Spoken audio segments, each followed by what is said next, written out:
Now recognizes Representative Moskowitz. Thank you, Mr. Chairman. First, let me extend my condolences to the Connolly family. Jerry's wit will be missed in this Congress. And so in the spirit of Jerry, let me say, Mr. Secretary, that I am deeply disappointed and find your performance as the National Archivist extremely underwhelming. And just for the record, we don't get to confirm here in Congress, but if we did, I would have voted against your confirmation as the National Archivist. That vote never happened, so. I know. I want to talk about Iran for a second, okay? I'm deeply concerned about the language that I'm seeing from the isolationist wing of the party. And I've been kind of shocked that the administration seems to be tougher on Canada, Greenland, than they are on Iran. The Ayatollah insults our president. If the language coming from the Ayatollah was coming from Canada or Greenland or the EU, the president wouldn't stand for it. Yet he allows it from the Ayatollah. Is it your recommendation? I understand that you can't guarantee what Trump would or would not do, but it is your recommendation to the president that he sign no deal that allows Iran to keep enrichment?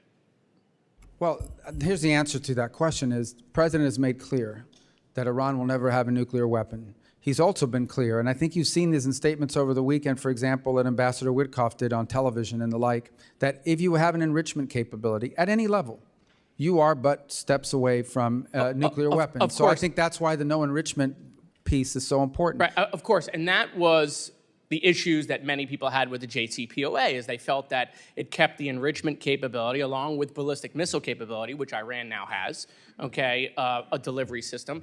And so what I'm trying to figure out is, there are many players in this, and I'm going to ask about those, but is it your recommendation, should the president ask of it, I assume he would, is it your recommendation to the president that he sign no deal that keeps their ability to enrich? Yeah, and he doesn't need that recommendation because he's already said that. Okay.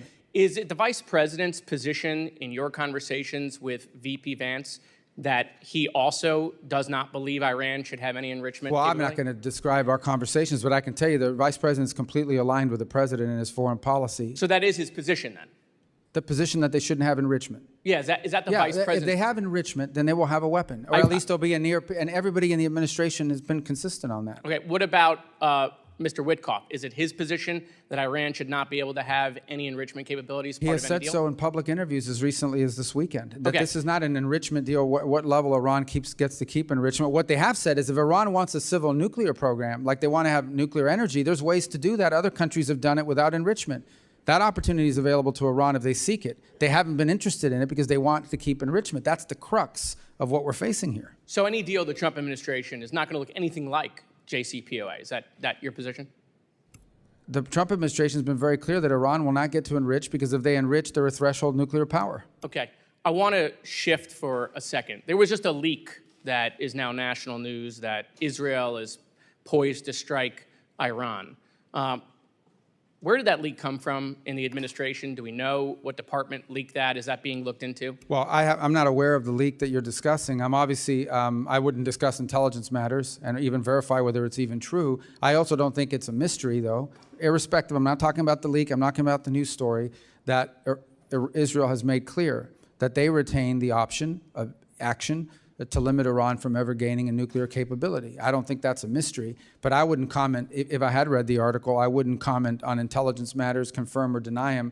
As far as leaks are concerned, I don't know. I read stuff in the news every single day that I look at and say, I don't know where these people are coming up with Well, I mean, they're given polygraph tests in FEMA to determine where leaks are coming from. That's been well reported and not disputed by anyone in the administration, that they're literally going employees, sitting them down, putting them up to a polygraph, putting them up to, an oxygen monitor, trying to test their heart rate to figure out if they're leaking to the media. Is that sort of same application that is happening in FEMA going to be applied to the National Security Team and to the State Department to figure out who is leaking?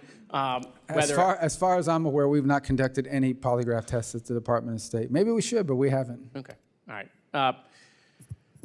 So I just want to be clear, because there is a lot of confusion depending on the day, the week, and a lot of the reporting that's coming out, is that any Iran deal, is it your recommendation that should go to Congress to I actually think the law requires it. If you recall, we passed legislation here a few years ago And it requires that Congress has a right to weigh in on any deal and could actually reverse any deal. I forgot the acronym for the bill, but it was one that was passed a few years ago, and I was in the Senate when it passed.